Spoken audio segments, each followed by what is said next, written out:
Hello, everyone. Welcome to episode 2 of the 11 Plus Exam Success podcast, brought to you by Exam Bytes Academy. I'm Ranjani Sundar, and I'm joined by our co host, Ken Thirukkumar.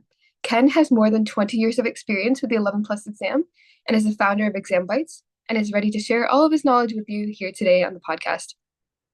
If you haven't seen the previous episode of our podcast, definitely go check that out. That's an overview on the 11 Plus exam.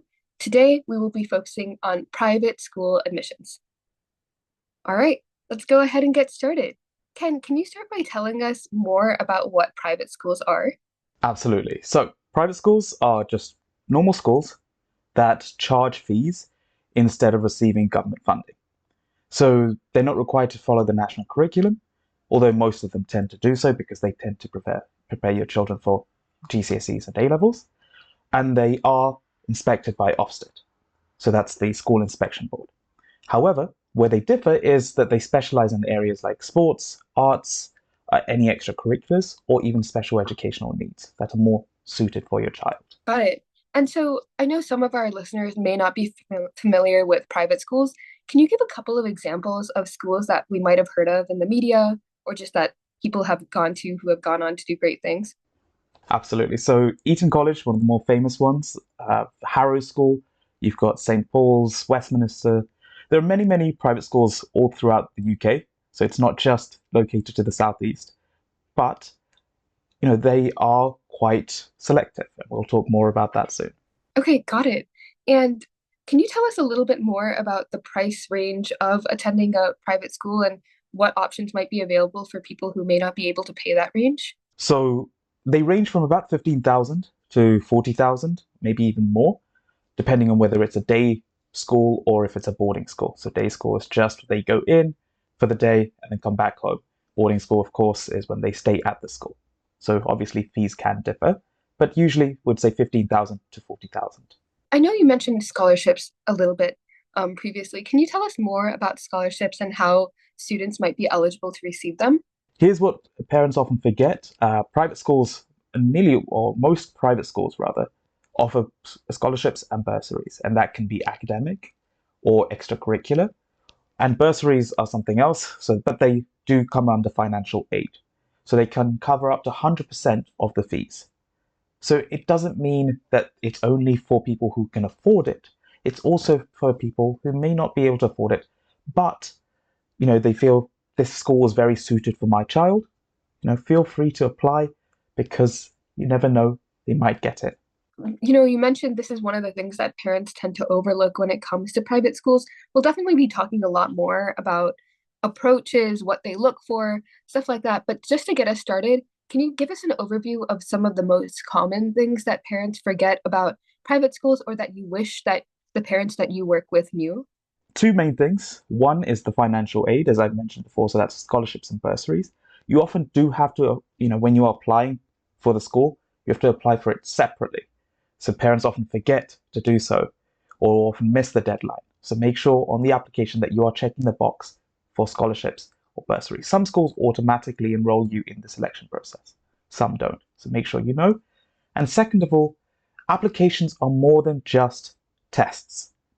So they also consist of interviews. And in those interviews, and we'll talk more about the interviews later, but in those interviews, you can show, or your child can show off their whole personality. So it's more than just, oh, I'm smart, but maybe I'm interested in sports. Maybe I'm really, really passionate about science or the arts or music.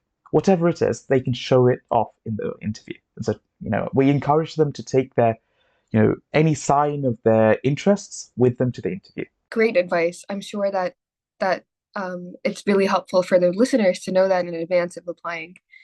Now let's kind of go on to, there's so many private schools in so many different places. What do you recommend for parents when deciding what to look for when selecting their list of schools?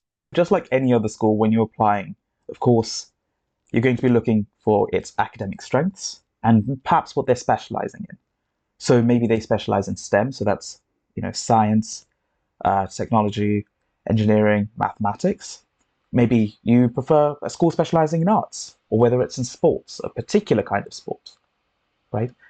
But it can be more than that. Some schools offer robotics clubs. Some schools offer F1 go-karting, right? So I would say there are five main things that you should look out for. So that's one, academic strengths of the school, extracurricular offerings, location, and perhaps boarding options if necessary.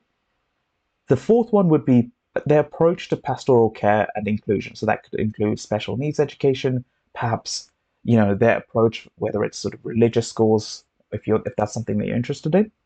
And number five, the inspection reports from Ofsted. So inspection reports and reviews from current parents. Those are the five main things I would say to look out for when you're ranking your school.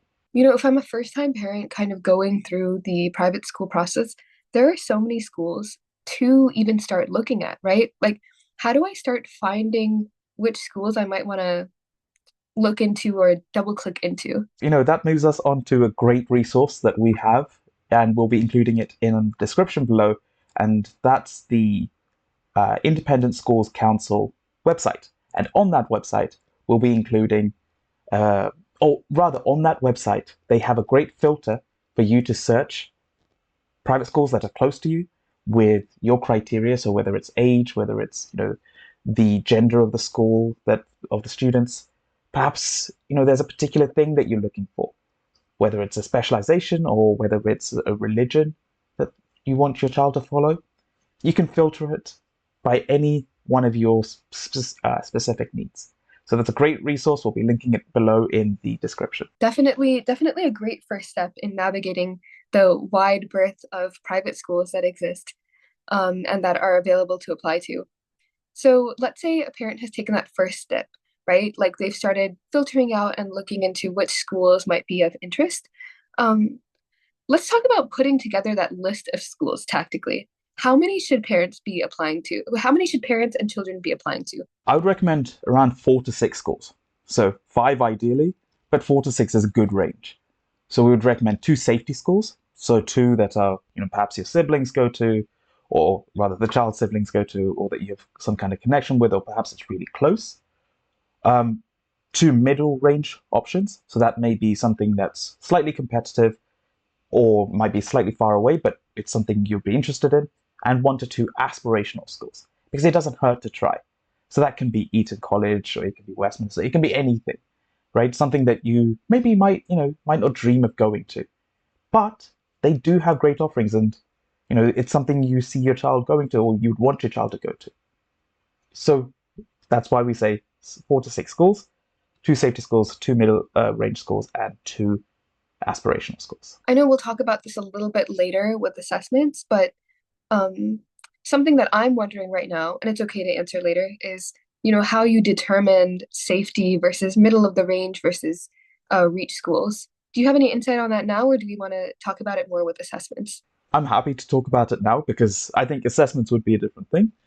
So safety schools are, like I mentioned, something that is not as competitive. So that could be because they follow a specific ideal. So maybe it's, maybe you want to follow sports. Not everyone wants to go to a particular sports thing, right? Whatever it is, whether it's squash, let's say. And not every school goes to squash, and not every student wants to do squash. So perhaps that's a safety school, right? Or perhaps it's really, really close to you, and therefore, okay, I have a stronger chance of getting into that school. So middle range school would be something that's slightly further away, because schools do evaluate you on how close you are to their location. So if you're slightly further away, that might be a more middle range school. And then aspirational schools tend to often be boarding schools, because they tend to be the ones that are really, really selective and have hundreds of thousands of applicants every year. So perhaps you might not get in, and again, that's not an issue, but you're trying to strive for the best. And that's not to say, any of these schools are better or worse than the other, but they just tend to be slightly less competitive when it comes to if you're closer to them. So what I'm kind of hearing is that it's a little bit easier to get into schools that are more specialized in a specific topic because there might be less interest in general from the general population in applying.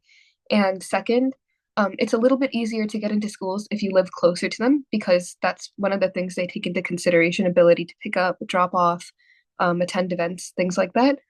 Um, and what makes a school more aspirational is if it tends to be more well known, if it tends to be more I guess like just have expertise across a lot of variety of different topics and sports, creative activities, academics, and if it's boarding. So the more interest the school has from the general public, the more competitive it is.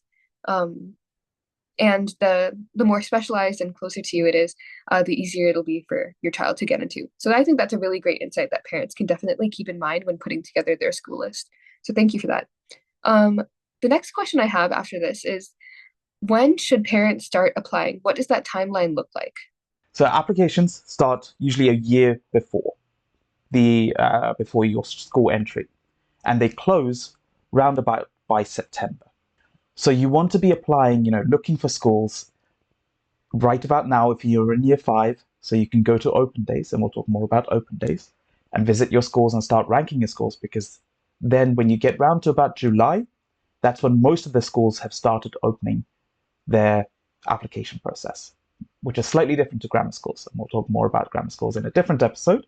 But private schools specifically, they'll close theirs by September.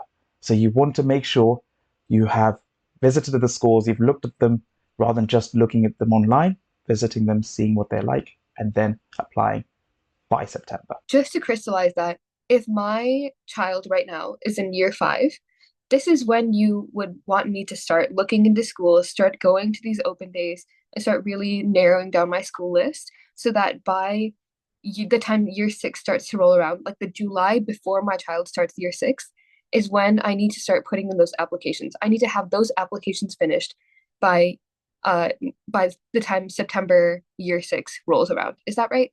That's absolutely right. And in order to make that easy for you guys, we've also got a spreadsheet that we'll be releasing soon where you can track deadlines. You can, it's a template. You can put your own scores that you want to include in, where you can track deadlines, fees, and the requirements. So you can be up to date on whatever the schools want and are looking for. We'll definitely link that in the description below. You're getting 20 years of Ken's experience into a single template on the best practices that he's recommended to many, many parents in the past.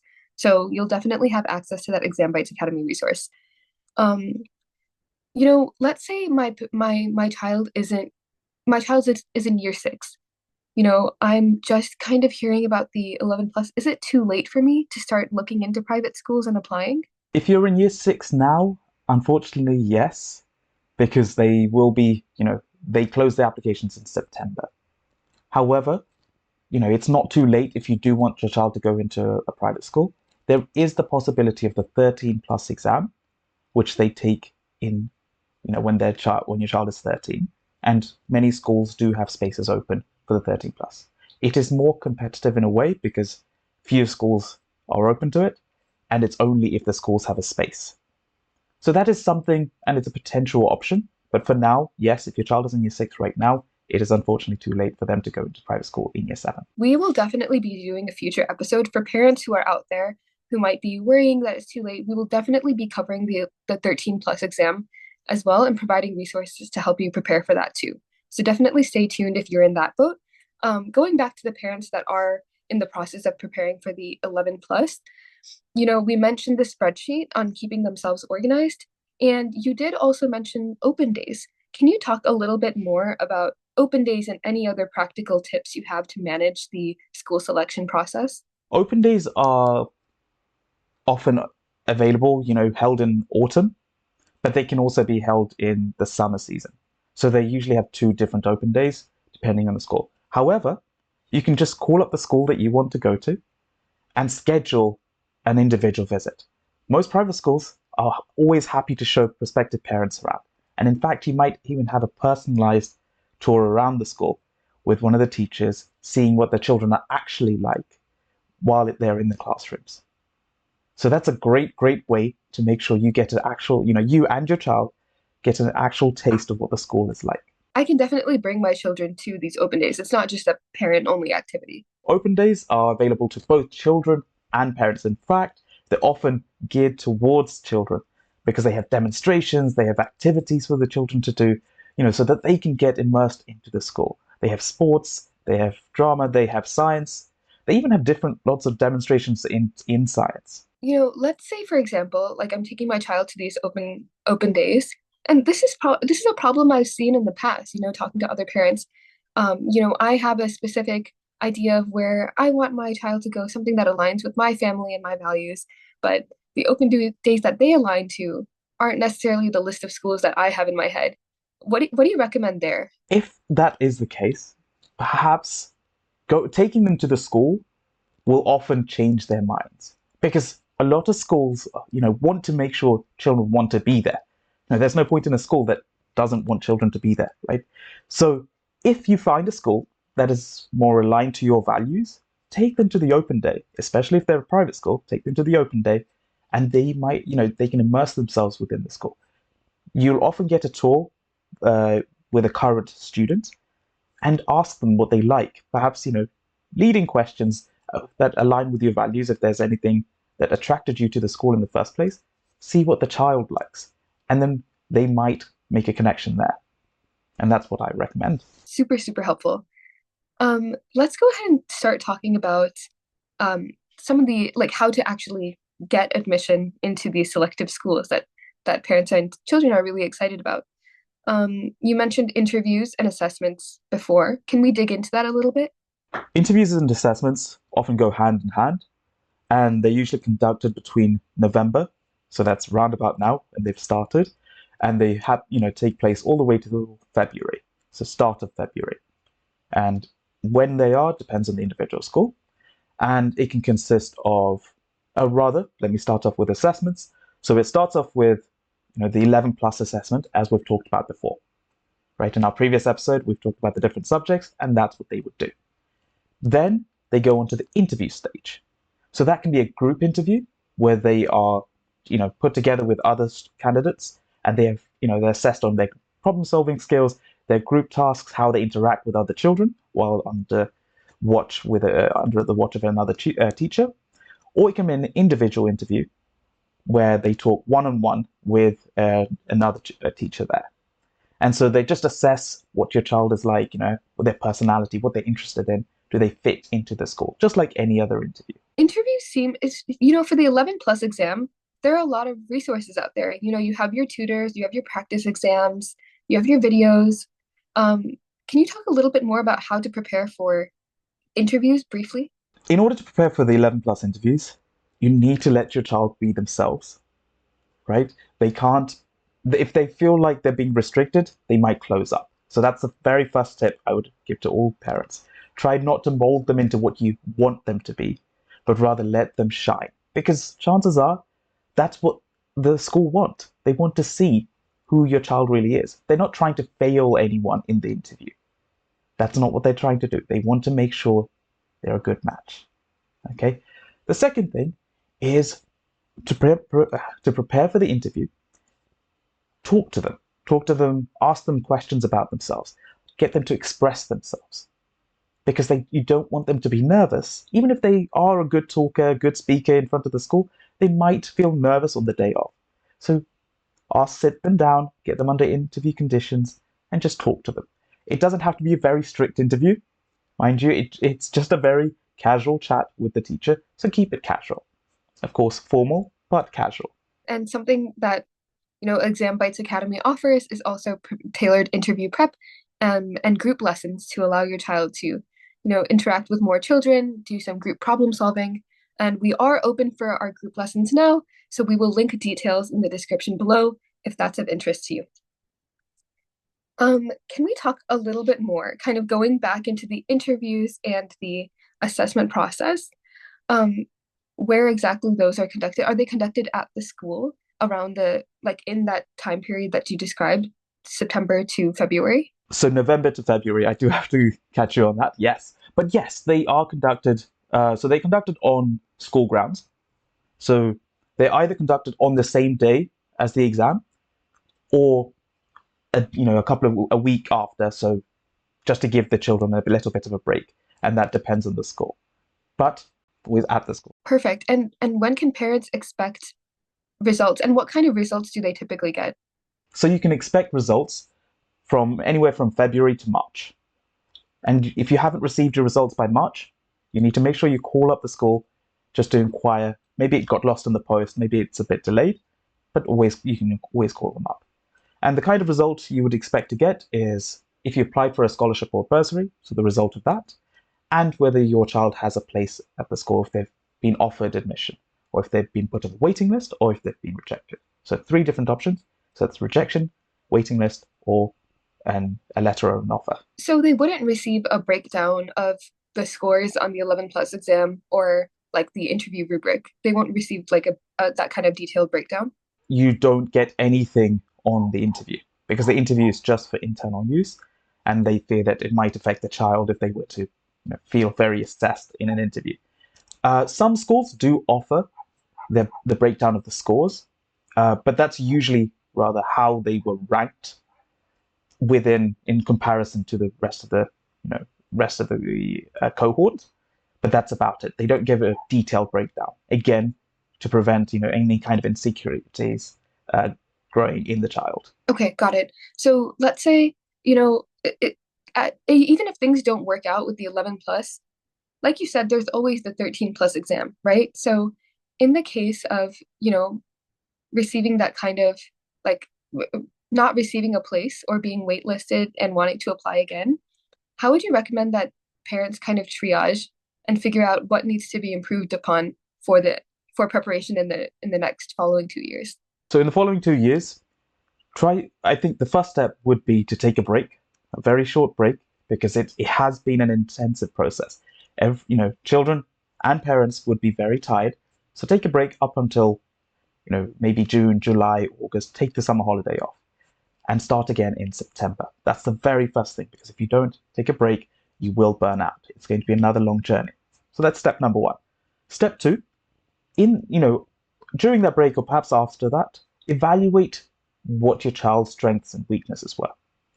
So they might not be, as confident in the maths as you would have liked, or perhaps they would have liked. Perhaps something tripped them up, or maybe they were flustered in the exam. Perhaps the nerves got to them. So whatever it is, identifying it is really, really important. And that's where a tutor can help, because they have the practice of identifying this very, very quickly.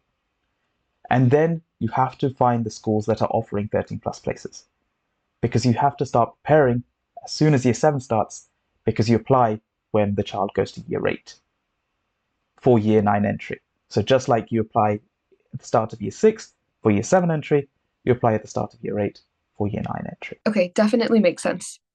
Great. And before we wrap up, are there any other common mistakes you would avoid or any last advice you have to parents about private school admissions and school selection? So I did mention I would talk about scholarships and bursaries. So scholarships, for those of who are not familiar with it, is entirely merit-based. So that means based on the child's ability. So that can be academic, artistic, or even athletic. Some schools do offer sports scholarships that contribute towards the fees. Bursaries, on the other hand, are a means-tested financial aid.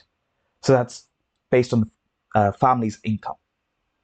Okay, so both of those are available to all children, and the means tested is dependent on the parents' income, whereas the scholarship is based on the child's ability. So that's something that people often forget, thinking, oh, I can only apply to one. Apply to both, see what happens. And if there are any other things that I would mention, it's to think about beyond the academics. So think about what your child, is interested in. Perhaps they're interested in drama, and your school offers drama shows. Get them to see that, because they will put on productions. Or perhaps your child, needs special educational needs. Catering towards that will be helpful to your child in the long term. And finally, common mistakes to avoid: don't leave applications too late. Don't apply to too few or too many schools. And don't ignore the importance of extracurriculars when it comes to interviews. Get them to shine, get them to talk about their personality. Super, super helpful. So what I'm hearing in terms of just in the episode as a whole, some of the most actionable tips that parents can start following is when your child enters year 5, definitely start putting together your list of schools. So check out that link that we're putting in the description below to start narrowing down what kind of schools you're interested in using the filters provided. Second is make sure you call or book open or visit days with your child to ensure that both of you get a taste of what the school offers and how you want to rank it on your list. The third is remember to prepare very diligently for the 11 plus exam and interviews. Um, and definitely prepare for interviews with common conversations with your child and just getting them used to talking about their interests and who they are as a person. And fourth, when results roll around in February or March, for actually going a step back, make sure you apply on time before September and make sure that you pay attention to the forms. Make sure you check off all those scholarship and bursary boxes that may be applicable to you. And finally, once the process is over in February and March, remember it's not the end of the day if your child doesn't receive a place in their desired school. All of these schools offer really, really great options and will offer your child a very high quality education, regardless of where they go. And if things still don't work out in your favor, there's always the 13 plus exam, which we will definitely be covering in more detail in a later episode if that's of interest to you. All right, thank you everyone for joining us today on episode 2. Next week we will be diving into grammar schools in more detail, so definitely stay tuned and check us out then. In the meantime, good luck with your 11 plus exam preparation. Again, we've linked all of our resources in the description below, and we are open for group lessons now that you can sign up for with Exam Bytes Academy, so definitely contact the number below if you're interested. Thanks, and bye.